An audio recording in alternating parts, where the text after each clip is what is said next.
It's a hog live. It's hog out. Let's go. Let's get into it. Okay, the IPL's just started. My team got beaten last night, KKR, by RCB. Oh, my God. I can't believe RCB have actually beaten KKR out Kolkata's home ground. I just can't believe it. But Patidar was brilliant with his captaincy. I really enjoyed that he utilised Sharma, the leg spinner.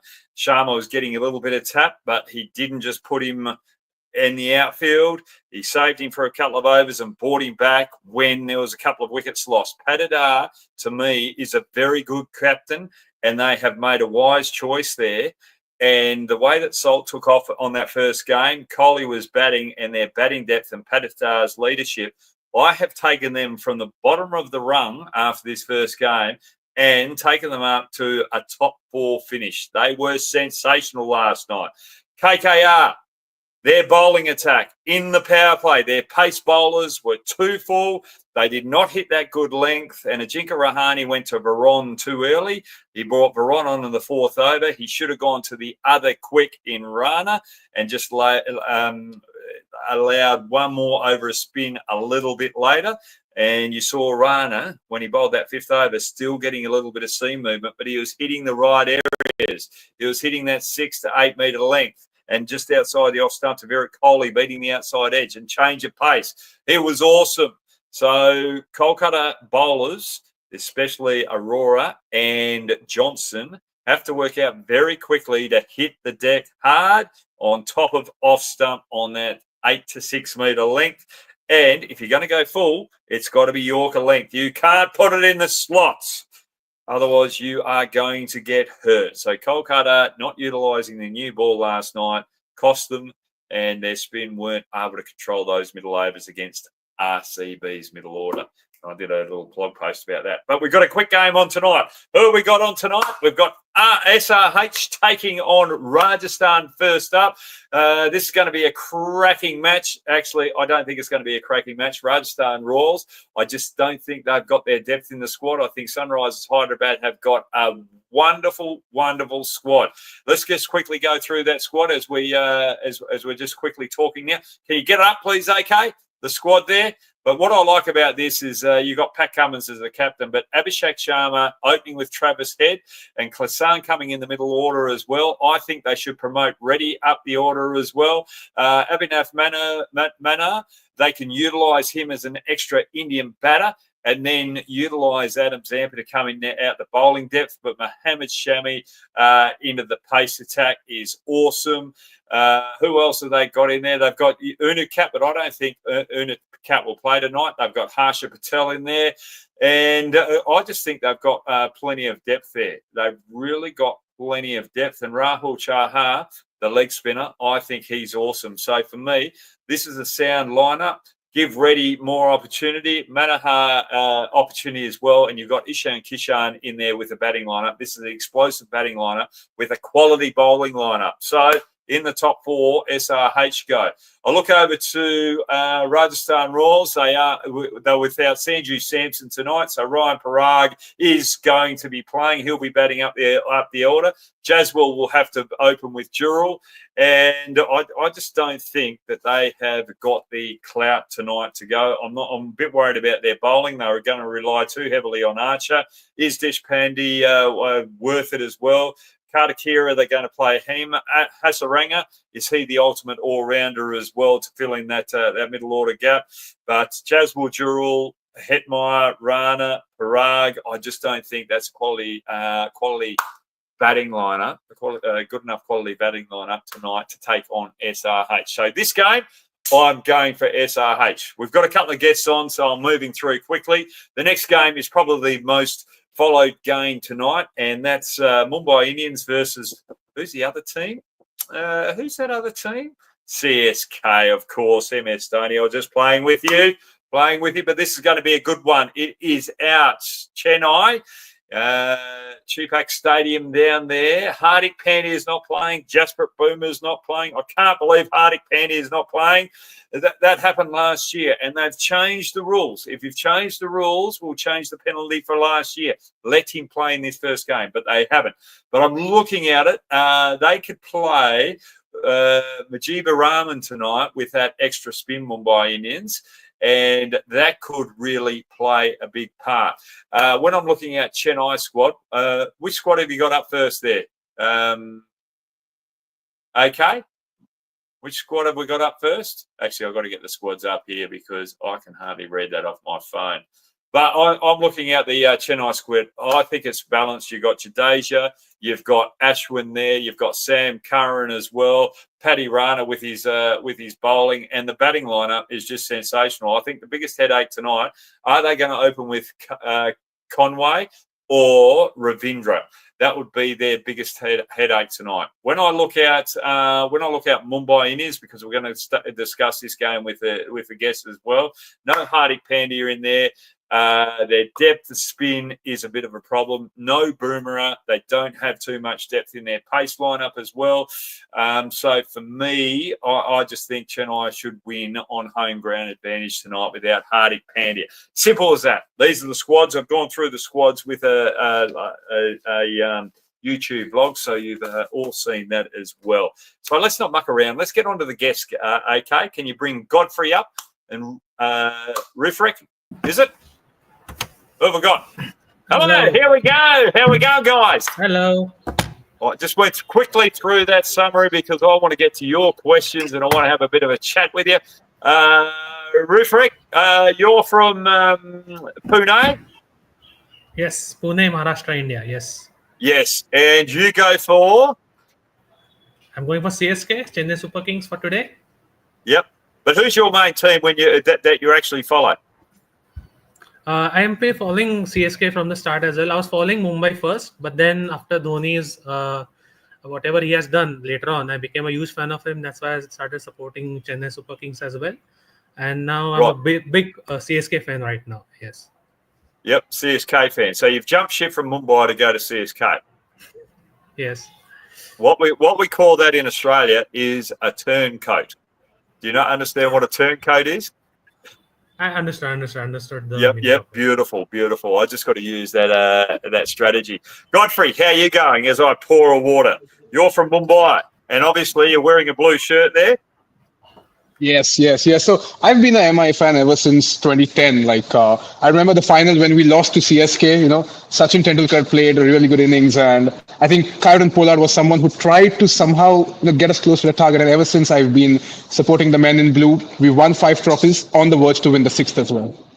Right. Now, what do you think of your Mumbai Indians lineup tonight? Well, I think we've got pretty much all the bases covered, right? Although we are going to miss out Hardik for the first game, Bumrah, not too sure whether he'll be playing the entire tournament as well. But we do have a well-balanced squad, I would say. When it comes to the death bowling, I think that is something which might be a bit dicey. But again, we've got some new names, Raj Angad, Bawa. There are some young pacers, young bowlers who can definitely make their mark this season. So all in all, I'm pretty confident. But let's see how the season goes. It will be fun to defeat the Chennai Super Kings back in their hometown. Are you happy with Santner being in the team, in the squad?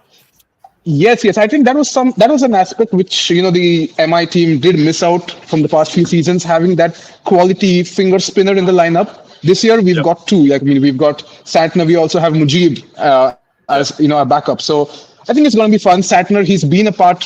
He's played a lot on Shepok in the previous season, so I think that's going to be an added advantage as well. Right. And Rifrick, what about yourself with the Chennai Super Kings team? Are you happy with the squad there? I'm very much happy, actually. Just a big confusion, just like you said, who will be opening with Ruturaj as well. So it will be Rachin or Conway. But personally, I would go with Rachin because he was really impressive in the Champions Trophy 2025, the recent tournament that took place. So Rachin and Ruturaj opening will be a good combination. And one down, you have Rahul Tripathi. You have a lot of people there until you have a batting lineup till number 8. With 8th number, you have Mahendra Singh Dhoni. So 8, you have a good batting lineup, and you have your 3 bowlers, Patirana, who else you have? Other Ashwin and other Khalil and other bowlers also you have. So a lot of spin also. So it's really like MI space lineup versus CSK spin lineup. So it will be a lot of combination that will be seen. And then we have Rohit Sharma and others as well. Surya Kumar Yadav, very experienced playing against Chennai. So that is a big thing. And like Godfrey said, they have the former CSK people in the team, Santner and Chahar as well. So that's a basic. They know what to do in Chennai as well. So that's an added advantage for them. So in a way, so yes, so it will be like MI pace lineup without Bumrah, without Hardik. Yes, they have to make some changes there. It will be here. It will have a spin trio. We will have to see that if Noor also joins the combination of Ashwin and Jadeja as well. So we don't know what can happen. How will the impact player also play the situation? So that rule is really a weird one. I don't know how much both of you agree with it, but the impact rule is really weird right now because it gives a disadvantage to both the teams. Well, they're batting and bowling as well. So who will be used and how they will be used? So that will be a big mind games to be played with. Yeah, I don't mind the impact rule. When you say there's one thing that I want to mention, you say that you bat down to 8 with Dhoni coming in at 8. His eyes are going out at the present moment. He's getting too old. Will he make a big impact tonight? He'll just come in for the last over, try and swing the bat. Yeah. See, maximum he has played like 7-8 balls he plays. He comes in the 18th, 19th, 20th over. He comes there and plays for like 7-8 balls. He tries to do some sixes and everything. So that's his work right now. He is being a mentor. He's guiding Ruturaj Gaikwad. And if he's there for like 1 or 2 years more, maybe he can guide Ruturaj Gaikwad become a good captain, impactful captain actually. And then he gives a good edge to the team as well because his guidance and wicket keeping people are a huge fan of. So it gives them an edge as well while there's a responsible person behind the wicket.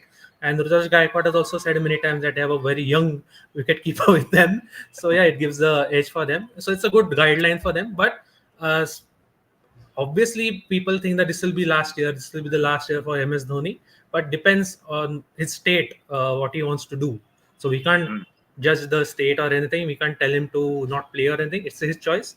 But seeing him, I think it gives the fan a lot of josh or just say a lot of energy when they see him in the field as well.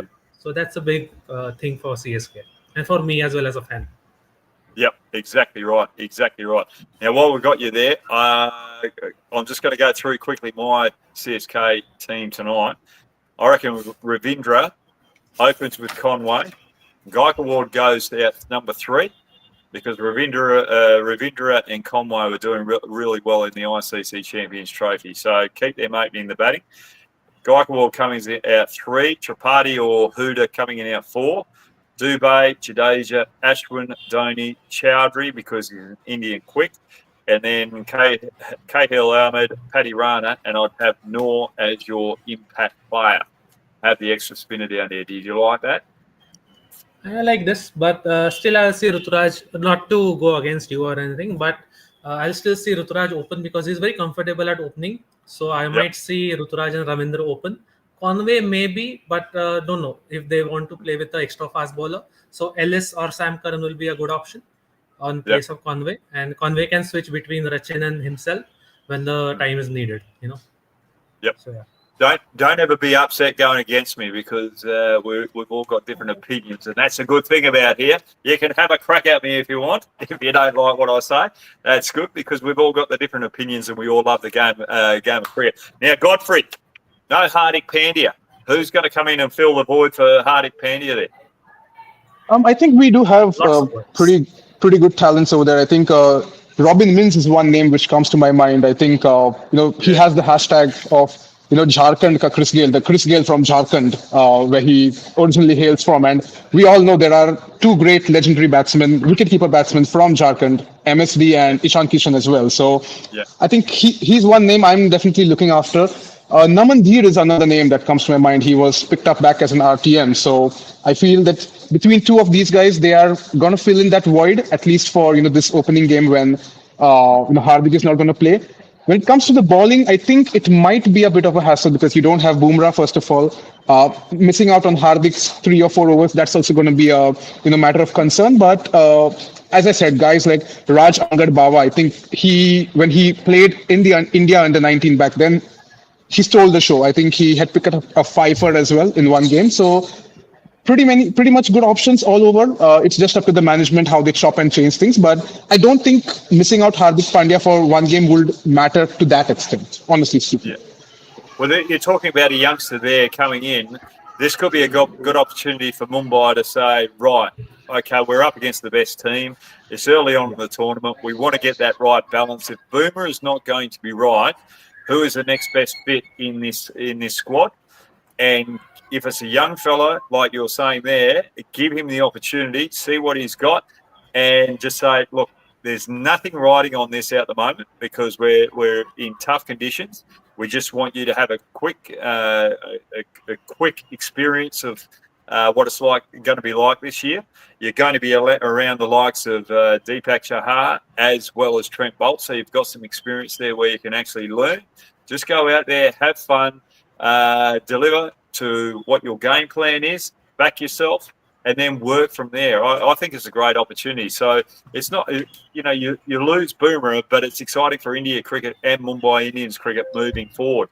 I think the big thing is who you're going to play as that spare overseas batsman. Are you going to go with Mujib, who's a frontline spinner, or are you going to go with someone like Jax, who can bat a bit, but also bowl right arm off spin? I think that's the biggest issue. I think the two names that you mentioned there with the batting, Mintz and Dyer, I think they will definitely play tonight.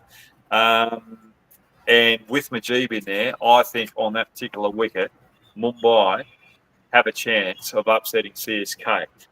I can't see it, but it's going to be a close game, even though you don't have Hardik Pandya or Boomer there. Would you agree on that? Totally. I mean, the turning track at Chipok is definitely gonna, be advantageous to spinners always. So having Santner in there, if you add in Mujib as well, plus you got the leggy in Karan Sharma. So I think it's a pretty formidable spin attack. And I think in terms of batting, I think we anyways have a strong Indian core when it comes to the batsmen. You've got Surya Kumar, you've got Tilak Verma, Rohit at the top, Namandhir and all the other names which we just spoke about. So maybe giving a backseat to Will Jacks for this match might make sense given the conditions and given the unavailability of Hardik as well. So all in all, I think we really have a good chance to upset the home team this time. Yep, right. Yeah, you mentioned Karan Sharma there. I think he's a class bowler. So, so what would your starting 11 be for Mumbai tonight? It will be Rohit and Ryan Rickelton opening the innings, followed by maybe Surya Kumar Yadav. I think the middle order is definitely going to be floating as per the conditions. Yep. So maybe Surya Kumar, Tilak Verma, Namandhir. You've got Robin Mins. And then once you head towards the lower order, like it's Mitchell, the Santner over there. Again, bring the impact rule into play, depending whether we bat or bowl first. I think, it will be a decision between Will Jacks or Mujib. I would feel playing in Mujib will definitely make sense. Yeah. You've got Deepak Chahar. There's Raj Angad-Bawa, who's another great all-rounder, which I already spoke about. You've got Karan Sharma and Trent Bolt. Yeah, with the impact player, because you're allowed to have a couple of impact players. Yeah. If you win the toss and bat first, would you go right? I'm going to bat six batters. Have Santner coming in out 7. Then I've got 4 frontline bowlers. But then, if my batters don't take off, replace one of the batters with an impact player with batting. If the batters take off and they get a good score, just have another impact player with the bowler when you come to bowl, and that gives an opportunity to the youngster that you mentioned a little bit earlier. Yeah. Exactly, and I think that's the beauty of having such a versatile squad. I mean, despite of missing out on big names like Hardik and Bumrah, I think we still are in the position where we have a by default playing 11 which can go in. Plus, we have the other 2 impact players, maybe someone like Robin Mins if we need someone with the bat to slog at the end. And even with the ball, I think we have a pretty good backups as well. So I think all in all, we seem pretty much sorted now. I think once Hardik and Bumrah might be available, it might be a problem of plenty, but I think that's a good problem to have any day. Oh, definitely. And I think sometimes it creates opportunities as well. I don't know, looking at the news and that with Boomer, he's definitely going to miss the first 3 games. Hopefully he doesn't lose any further games moving forward. Now, just before we get into your questions as well, what do you think of the right after 10 overs that a bowling team can swap a ball out any stage in those final 10 overs with Jude? I like that. Gets the game moving on. Um, It's a good rule, but But again, also it's a advantage disadvantage play happening here. The mind games happening that if the ball is changed or no, because some people like the dew, some people like fond of it, and so it depends on the strategy that is going to be played after 10 overs. Because we see 10 to 15, we see a lot of spinners. Yesterday as Yep. well, we saw during the RCB game, we saw spinners till the over 17th. So Mm. we can't say anything how the spin will work, what the dew will do to the ball, and so depending on the situation, the new ball taking and using it will be a lot of play. Plus you have people like Rohit Sharma and MS Dhoni who know the conditions really well, so they'll be using their brains really well Mm. to get the idea whether to change the ball or no. And they have experienced captains as well. Surya Kumar Yadav is an experienced captain. He's captaining Team India now, Yep. so it will give him an idea as well to test what needs to be done. Yep. Perfect. All right. Before we get into your questions, I just want to just go to Krishna 2K Kalki. He's online here. Brad Hogg, why is everyone crediting Krunal Pandya player of the match performance last night? He got 3 crucial wickets last night. Ajika Rahane and 2 other batsmen that could have done the damage as well. So he's got to have the man of match performance from last night. Anupam, Hardik Pandya not playing the first game. How does this affect the balance of the MI? We've already talked about that, haven't we, Godfrey? There's no all-round balance there, so all of a sudden they've got to go to frontline batters. And then we'll go to one more. Cummins had mentioned Simranjeet Singh is one bowler to watch out for. Is your view? What is your view on this? So Cummins, I actually Simranjeet Singh. I've only seen him a couple of times, but look, at the end of the day, it's Indian talent coming through, and they get the opportunities. And he's around Pat Cummins, who's a quality leader, and this could be good for Indian cricket and for Simranjeet Singh moving forward. Just having an opportunity of bowling around a quality first-class bowler who's been number 1 out the top of the list in all forms of the game, I think. So he's got a wealth of knowledge. So I think he's definitely one to look out for. And before we get into your questions, we'll look at this last one. MI will have tough task of handling Noor Ahmed, given the Chennai conditions. Noor doesn't have too many variations. He just goes to the wrong and quite a bit. But with the extra turn down there in Chennai, I totally agree with you, KG Krishna. Really love that little chat. All right. Who's got to go first with their question? Godfrey is fine. He can go ahead. Yep, no worries. Toss So, one by Godfrey. yeah, and I think I hope that's the same result at around 11 p.m. tonight when we defeat Chennai Super Kings. Anyways, yeah. So one question. I mean, as an MI fan, right? I mean, I've been following the team since all the seasons, right? I think this year is, I mean, after the auction, what we had last year in November, right? I think getting in guys like Santana and I think Ala Ghazan for the spinner from Afghanistan was initially picked up, but due to injury, he had to be replaced by Mujib. What are your thoughts, Hoggy, that, I mean, in the past few years, we've seen MI were always lacking that quality finger spinner in their line. I think the last, decent finger spinner, I would say, was maybe Pragyan Oja, Harbhajan Singh back then. After that, they haven't had that spinner at that level. So what are your thoughts, and how will that change the dynamics of the MI team coming into this season? Oh, look, I think they've definitely got better balanced spin in their lineup. There's one guy from Rajasthan Royals that was with you last year, Mumbai Indians, Karthikeya Kumar. I thought he was wasn't used effectively. He can bowl both off spin and leg spin. I think they were overlooking his quality with the leg spin and not going to that simplicity where his strength is, and that's the off spin and keeping it nice and tight. So for me, they used him wrong. They should have been using him a lot more with left arm off spin, even when he was facing left-hand batters as well, because he's real quality. He's got good control there. When he changed over to the leg spin, he was brilliant in the nets. He's got some real real talent there with his left arm leg spin. So I thought they utilised him too wrongly. But that's not a good English. They didn't utilise him wisely enough. And the other thing is too, you look at spin as well, and the analysis is saying that spinners should be operating on that 5 metre length now.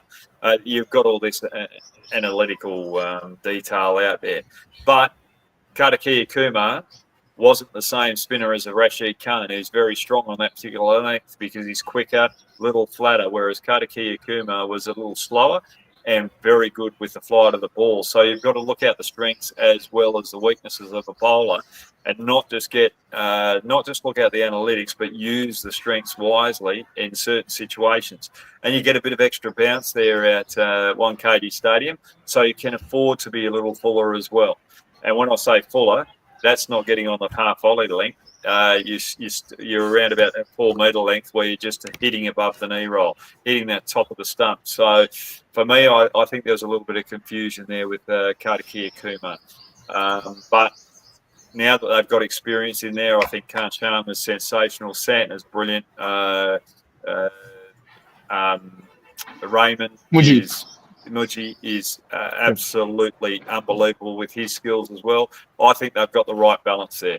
So they'll be able to mix and match some of their young Indian batsmen and chop and change their batting order to be able to change their bowling lineup as well to work out whether they need more overseas bowlers or less overseas bowlers to so that they can strengthen their batting. So for me, I think Mumbai have got a very well-balanced team. Even if they lose Boomerang, as long as Hardik Pandya can play all the games, that they're still up there to be in the top 4 out the back end. Yeah, good question. What about you, Referee? So my question was that if you have an experience with the IPL as well, and you're playing for various teams like Kolkata and Rajasthan as well. So how do you see the role of spinners evolving in the IPL with the rise of aggressive batting lineups? Because you've seen in the last IPL how they were not say treated, but how they were taken on by the batsmen. So how do you see the role of the spinners here? The role of the spinners is very important, especially crucial in those middle overs to control the run rate, but also to pick up wickets as well. If I'm looking at the best batsman to spin right now, it will be Klasan. So he's the one when I'm talking about that 5 metre length, he's the one that can control spinners off that 5 metre length. So the role of spinners is very much like fast bowlers. You've got to adapt. You've got to have very different plans to different batsmen. You've got to have the courage sometimes to slow the ball down and go a little bit fuller rather than that 5 metre length. Sometimes you've got to have the courage to quicken it up as well. But the other thing is too, you've got to have a Yorker like a fast bowler, one out the stumps and one wide of the stumps as well. And you've really got to do your analysis on each batsman. That is the crucial thing. I've read an article with Dale Steyn and Bond, but Dale Steyn was saying you've got to watch the habits of batsmen. Virat Kohli twisting his bat. You know how Virat Kohli goes with twisting his bat. So he turns it a couple of times. Has he turned it 4 or 5 times? Or a couple of times more than normal? If he has, is that a sign that he's going to be more aggressive in this particular over? If it is, well, you change it up there. So there's so much as a bowler right now with the way that the game's changed and with the way that batsmen are going. You've got to look for all these vital signs to give you a little bit of a heads up to get in front of what the batsman's thinking. So you've got to try and read the batsman's mind, but also control what you're doing. It's not about just bowling your best ball anymore. It's about trying to go, right, well, this is what the batsman's doing. What's the ball that's going to challenge that batsman's strength for this particular moment? So bowlers have got to be more creative now and more courageous as batsmen become more courageous as well. And sometimes it's going to come off and other times it's not going to come off. So, yeah, that's the thing. And I encourage all spinners too to bowl the first bowl in the power play, bowl death overs as well at training, put yourself in all those situations, because that strengthens your versatility, your adaptability, and also it starts to create that creativity of creating new deliveries to your repertoire.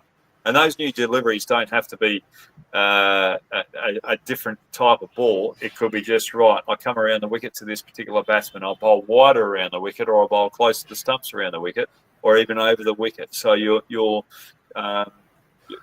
sort of using the width of the crease as well.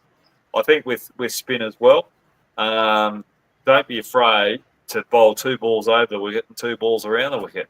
Make sure you're practicing that, because you're changing the angle and you're changing the batsman's mindset to line you up as well. So it's very important for spinners to adapt, and the spinners basically in those middle overs are wicket taking weapons. So, and Kolkata have got it set up beautifully, because they've got 2 spinners which they can operate around Rana, who's probably their best quick bowler. And if Rana can apply that pressure, then all of a sudden batsmen feel as though they've got to go over those after those 2 quality spinners, and they come into the game. So, and I look at Mumbai. If Boomer is there if Boomer can come back after those 3 games, Boomer with Santner and Rahul Chahal in those middle overs.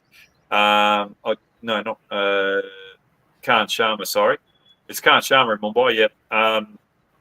Those 2 bowlers will become more effective as well, because Boomer is keeping it on nice and tight, and then all of a sudden they feel as though they've got to go harder after spin. And Santner can bowl in those deep overs as well. So you've got those different balances of spin. Yeah.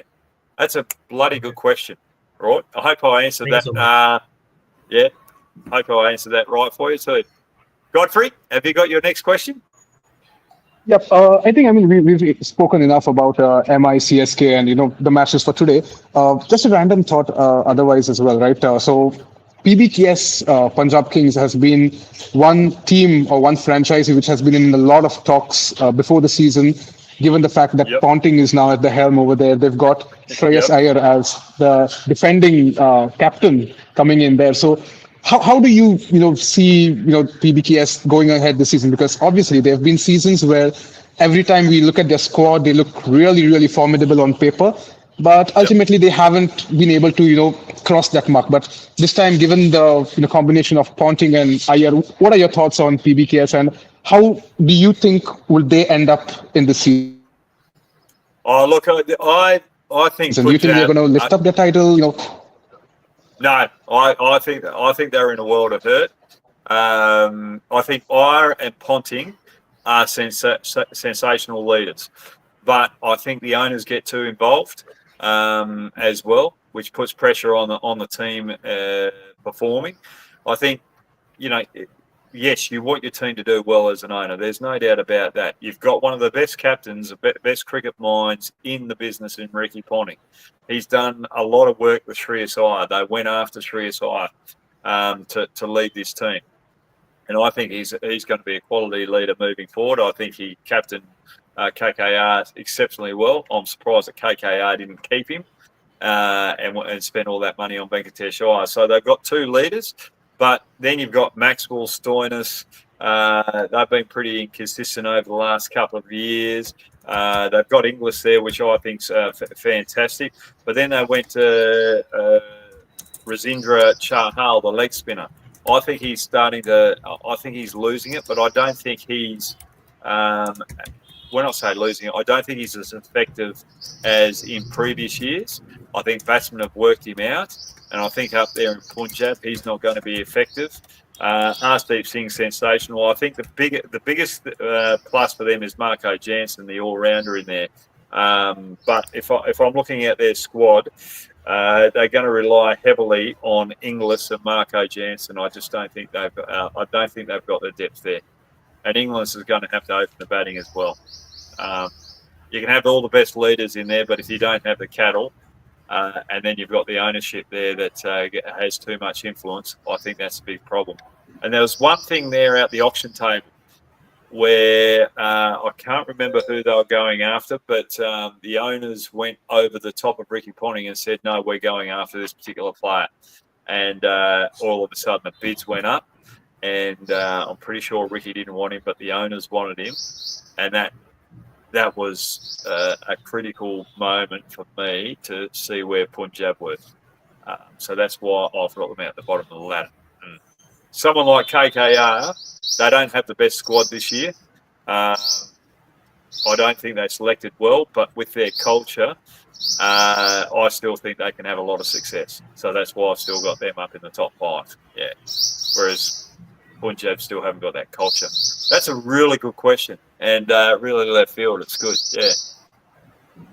But I wanted to ask that how much the owner plays the role here, because before, after, and with the coach strategy and after the game as well, how much the team owners play the role here? Like make the team and give it to you. How much they are involved? It depends what teams you're involved in. I've heard so much about Punjab; they get too involved. There are a couple of other teams where they probably get too involved. It's one of those things. I look at Bangalore, Royal Challengers Bangalore. I think over the years they spend so much time on their branding, and you've got Virat Kohli and AB de Villiers when he was there. They were doing so many adverts at some stages and media appearances and so forth, which would have just been wearing them down, and they weren't getting the right value out of them. So they'll probably concentrating more on brand and performance out in the middle. So that they probably got too involved in there. KKR, the owners don't get involved. Rajasthan Royals, when I was there, the owners never got involved. They were around the change rooms, but they were just sensational. CSK, I know that have a great culture, and they've got a lot of trust in the coaching staff. And you look at that coaching staff, they've basically kept the core of that coaching staff since day one.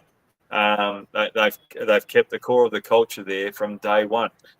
They've got trust in them. They know that they're not going to win every year, but they know that they've got to keep consistency in their leadership group to be able to have a chance to win as consistently as they do. Mumbai Indians, I think they have a bit of mix and match. When things are going right, I think the owners sort of step back a bit for a while. But when things aren't going right, I think they step in there. And every now and then, you've got to sort of sit back as an owner and go, right, we've got a 3-year period here from the mega auction. If we win one title out of that 3-year period, we've done extremely well. That's the way I'd look at it as an owner. So the first year might not go so well with you. Look at KKR. They took their time, then all of a sudden they won it in the 3rd year. That's how I'd look at it. Right, we've got this squad. We're going to try and get it to work right in the first year. If it doesn't work right, where can we chop and change in the next auction and strengthen it and move forward? And I think sometimes we get caught up in the success now and what we want, how we want to win right now, rather than look over a period of time and go, right, if we get one title out of this 3 years, we've done the right thing. We've got a good organisation. I think we get too caught up in the winning side of things rather than the process side of things and the strategy to give the team the best chance. So for me, Chennai, Kolkata, and Rajasthan are probably the best examples where the owners don't get too involved. And Mumbai would probably be 4th on the list for me. Yeah. Other than that, the other owners get too involved. It's a good point, though. It's a good point. It's a heavy investment too, because some owners want that success because they might want to sell, or they want to go into other sporting ventures where if they've got that success in the IPL, all of a sudden it makes it easier, or they've got a good brand to be able to go and purchase other sporting teams as well. So it's a mixture of greed and culture. How can you have a good balance there? That's a good question, man. That's a good question, and it's something that we could really talk deeply about. Yeah. Now, Godfrey, what's your next question? I mean, this is a question directly to you, Brad. I mean, you've been a part of the couple of IPL seasons in your career. So, if you were to rank the top three most difficult batsmen to bowl to, who will you be? I mean, I would assume one name will definitely be of Kieron Pollard because he's my personal favorite. But I just wanted to know your thoughts on this. Yeah. Pollard. Depends what wicket you're on. If it wasn't turning or bouncing, I used to love bowling to him at Mumbai because of the extra bounce. But he was tall as well. But there was turn there as well, so it was a good challenge. But he hit one ball back at me. It was the second hardest ball hit back at me. Actually, third hardest ball that was ever hit back at me.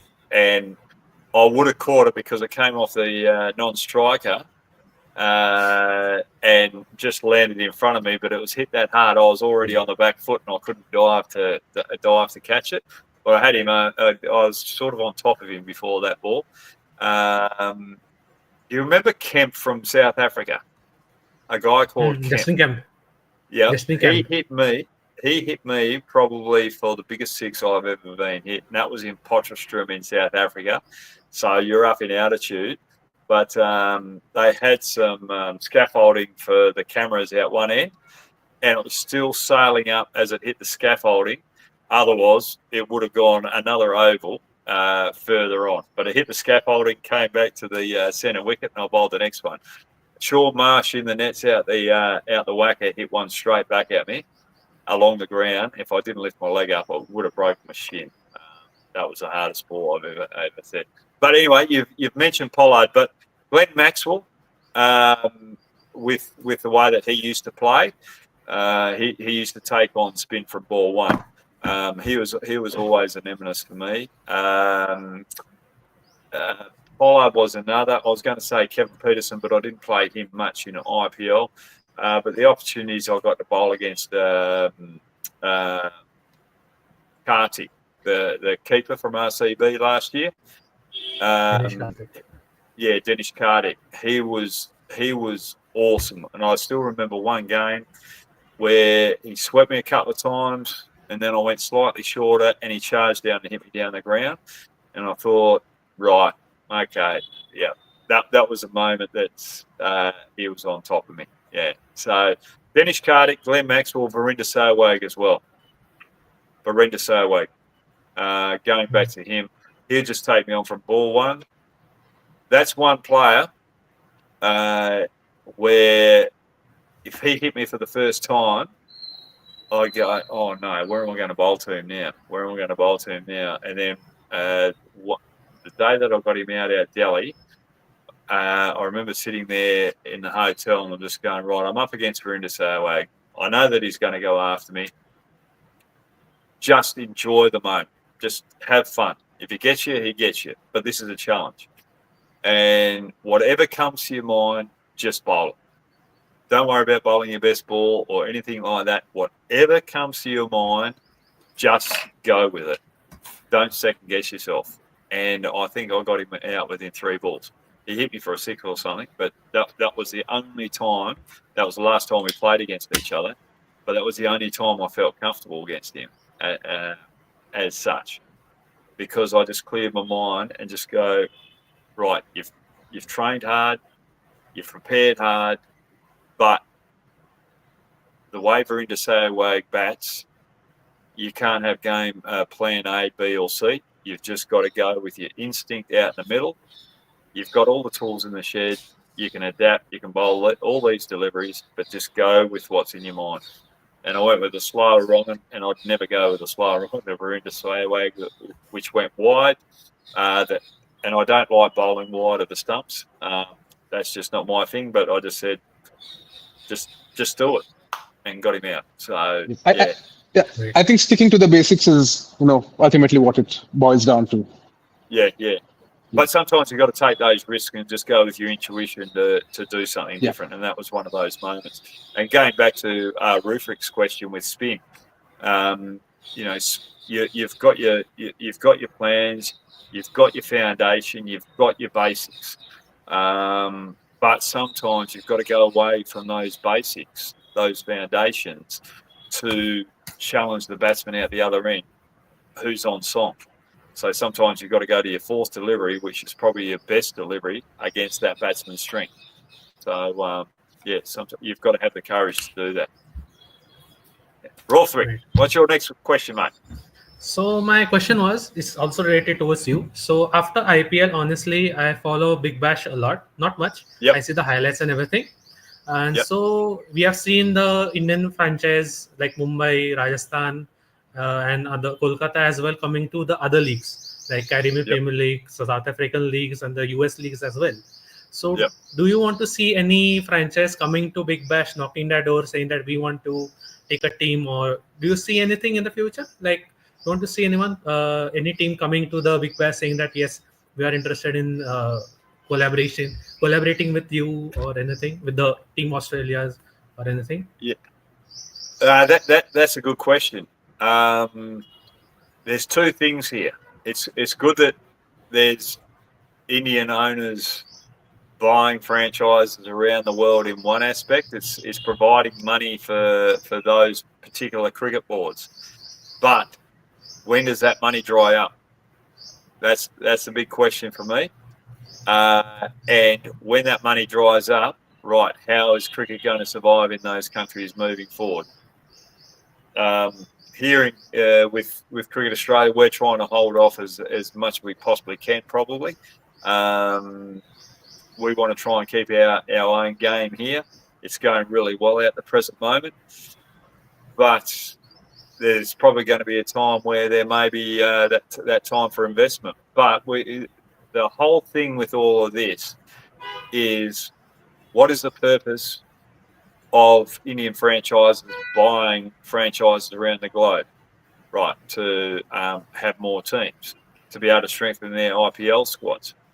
But then when they do go into these particular countries, if Test cricket starts to die, international cricket starts to die, how is cricket going to survive in these particular countries when there's a lot of Indian ownership that's going to be in that particular country, especially when they're also trying to develop their own academies in India as well. You look at KKR; they've got programs there to look out the next generation of youngsters coming through for the IPL. So there's so many questions that need to be answered for that. And I am worried about the ownership of teams in Australia, how that's going to affect the future of Australian cricket with youngsters.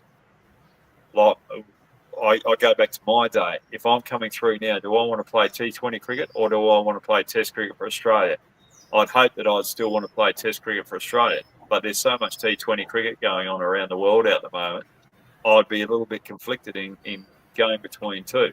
But once you have that Indian ownership here, franchise ownership, right, are these players being looked after by the Indian franchise or are they being looked after by Cricket Australia? And this is where the balance and the discussions really have to take hold with the ICC and the owners of and cricket boards around and these franchise owners, because we've got to look at the sustainability of the game, not the quick fix right now. And that's what I'm worried about South Africa. That's what I'm worried about the English 100. Right, you've got your money. How are you going to look after that money? What happens when that money dries up? That's my biggest worry with it all. Okay. So And one thing I'll just... India's big enough to have it like the American sports as well. They've got 1 billion people, so cricket can survive in India. But how's it going to survive around the rest of the globe and still have that competitiveness where India come down and play against Australia or go over and play against England, and you have all that hype between the two countries? How is that going to survive as well with all this Indian franchise influence? And you go with your point. No, the only thing is, I'll say that even you might agree at some point, and Godfrey will agree also here, that test cricket is the ultimate form that people Yep. see, and it's not dying anywhere. People right now, if Mm. you ask that, if you ask a young cricketer what does he want, does he want an IPL contract or want to play Test cricket? He'll say, I want to play Test cricket for my country, and they'll go for Yep. playing Test cricket because it's one of the most exciting formats. People find it boring at some point, but the 5 days that they play is really Yep. exciting. It has so many ups and downs. I'll say it has more ups and Yep. downs than a T20 game. Yep. So it's all about Yep. survival skills and everything to show how a team goes ahead. So I'll say that Test cricket is not dying in any format. ODI is not dying in any format. T20, yes, it will evolve. There will be 30 IPLs, 40 big bashes, and Yep. in the future as well. But Test cricket is not going anywhere because it's one of the most important and ultimate formats of the game. So it's not going anywhere, I feel. I'm glad you said that. What's your thoughts, Godfrey? Because Test cricket for me was the ultimate. It was the best format by far. What's Correct. your No, totally aligned. I mean, no doubt, in today's fast-moving world, I think, a majority of the young cricketers look for that, quick money, and that's where the T20 and the franchise cricket comes into the picture. As a matter of fact, I think even cricket being involved in the Olympics, I think even there's going to be the shorter version of the game.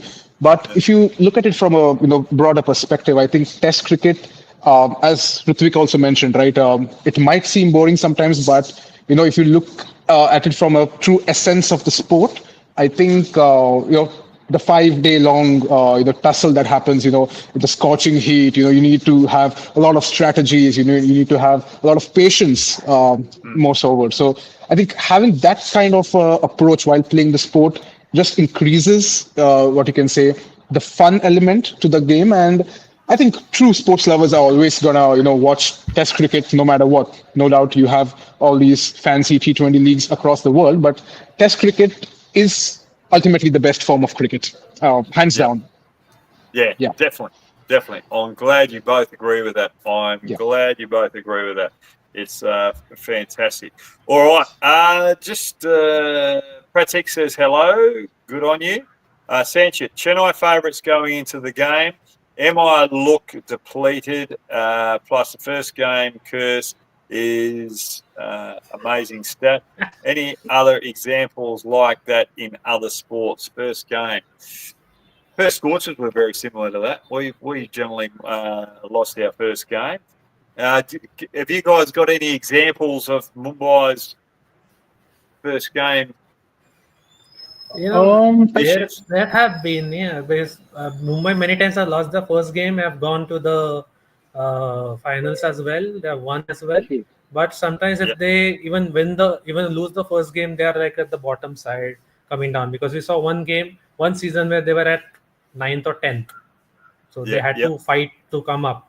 So it happens. Mhm. So we can't say that the curse sometimes fits, but it also like it works and it sometimes doesn't work. So it's very unpredictable. Yep. Exactly right. Now we've got Sachin Dezel here. But any player, in order to achieve the stature of legend, they have to have a legacy in Test cricket. It's the essence of this sport. It shouldn't go anywhere. They both agree with both of you. That statement agrees with both of you. That's sensational. And Pikachu comes in. KKR got the big L. They did get the big L. And I've got the big L on my forehead because I thought they would win last night with my predictions. Have you guys got any other questions before No. we? No question as such, but I think Sanchit, whom you put out over there, right, the comment which he made, he's a good friend of mine. He's from Mumbai as well, and I'll be going to the Wankhede to watch a few games with him this season. So, hi Sanchit. He knows I'm a MI fan, but yet he mentioned CSK is going to win. So, I'll see you in the stadium in some time. He'll personally tell him thanks. He'll personally tell him a thank you from his side, inside. Yes. Yeah. Oh, that's bloody awesome. Ritik, have you got any more questions? No, not many questions. I just wanted to ask about the yesterday's match. You were telling in the introduction side that you were very disappointed with the KKR side. But what do you think will be their bouncing back strategy, or what should they work on? Basically, I think I'm not too worried about the first game really, but just looking at the bowlers, they're just bowling in the slot too often in that power play.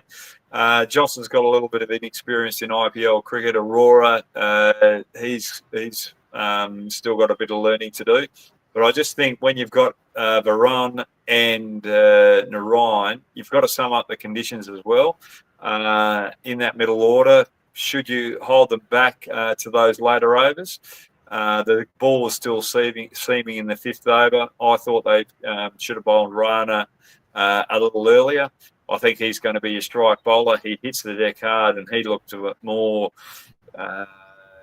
potent than the other two bowlers, especially with the newer ball. So they might look at using Rana with the new ball and leaving Aurora a little later.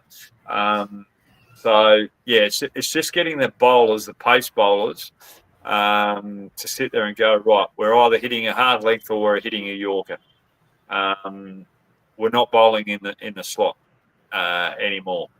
You know, the bowler's going to make the odd mistake and not quite get that Yorker. Every now and then he's going to slightly over pitch, but there was 3 or 4 balls in a row where they'll pitching it in the slot region, and I remember Coley hit 2 sixes, and then the third one should have gone for 6 as well, and he mistimed it. So for me, that was probably a little frustrating thing, but that's something that they can work on very quickly. But they've got to rectify it straight away. Otherwise, if it happens the next game, all of a sudden the confidence really goes out of those two particular bowlers, and there's going to be a lot more pressure on the likes of Rana and the 2 spinners as well. So that's probably where I was a little bit frustrated with KKR yesterday. And then I looked at the 2 dismissals of Venkatesh Iyer and Rico Singh as well. Spin coming around the wicket, the way that they played that spin, that was very ordinary. Very ordinary. They've got to be better than that, especially at Kolkata. So for me, losing on your home ground the first game is not what you want to see. But Kolkata are a team that can be versatile around many venues. They're probably the most versatile team in the competition to have success on other venues than probably most of the other teams. So yeah, I'm not too worried about KKR moving forward. But their opening bowlers have got to sort it out. I was very impressed with Ajit Rahane with the bat as well. The way that his strike rate was. So that's a good sign. That is a very good sign. So yeah. Anyway, thanks very much, guys. That's we've nearly gone an hour. I'll just chat to you after we get off screen as well. KKR shouldn't worry. Where did you get that one? I'll just look down here. KKR shouldn't worry. I think they were a bit casual after the first 10 overs, playing RCB spin in the middle overs. They're a good team to bounce back from that. There's Satchit, your mate, Godfrey. Thanks very much, Satchit. Actually, Ayush Sharma there. SRH might make 230 as RR's bowling is also too weak. Plus their big money buy Archer was bashed left, right, and centre in CT and the Indian series. All right, let's just get your predictions quickly. Godfrey, do you agree with that? Yeah, but I mean, I'll definitely agree. I think SRH definitely seem a better team today to beat RR. I think RR do lack on multiple places. I mean, their batting order doesn't seem that solid. Even in the bowling, there are a few cracks over there. I think Hasranga and Tikshana being the 2 Sri Lankan spinners, I think that's a good positive for them. But apart from that, I think on Rashid, today's... Oh, we're all gone. Are you there? You cut out there for a bit. Am I good now? Yep. So you mentioned SRH and the bowling holes for RR. Roger, what did you think? Somewhere I feel they have the cracks, like Godfrey said, but SRH is a formidable team. They have a lot of huge hitters in a team. One by one, they keep on coming. You have Head, Abhishek, then Kishan, then Klassen. Then they have an ability to score the first ever 300, I feel, because I'm making strong prediction. We might see a 300 in this year's IPL as well. From them, I feel that SRH might score the first ever 300 against some team. I don't know if it's RR or any team, but we might see a 300 first in the IPL 18. somewhere. I reckon they'll get 260 tonight. So SRH for me. Sorry, Rajasthan Royals fans. I'm still going for Rajasthan Royals, but SRH to win tonight on this. So I'll be rooting for Rajasthan Royals, but my head says SRH will win easily. Chennai versus Mumbai. Godfrey, you're going for Mumbai, aren't you? Obviously, you can see this here. Yep. Rudwick, who are you going? I'm going for Chennai, but thanks to Godfrey that his friend is supporting Chennai as well. So thanks to him. Thanks him from my side as well. All right, I'm going for Chennai tonight on their home ground. Thanks very much for joining me. Thanks very much, everyone. Thank you so much. Joining us on Hog Out. You can fill out the Google form and join me through this year's IPL so that we can have a chat like these two. All right, see you later. Hog Out.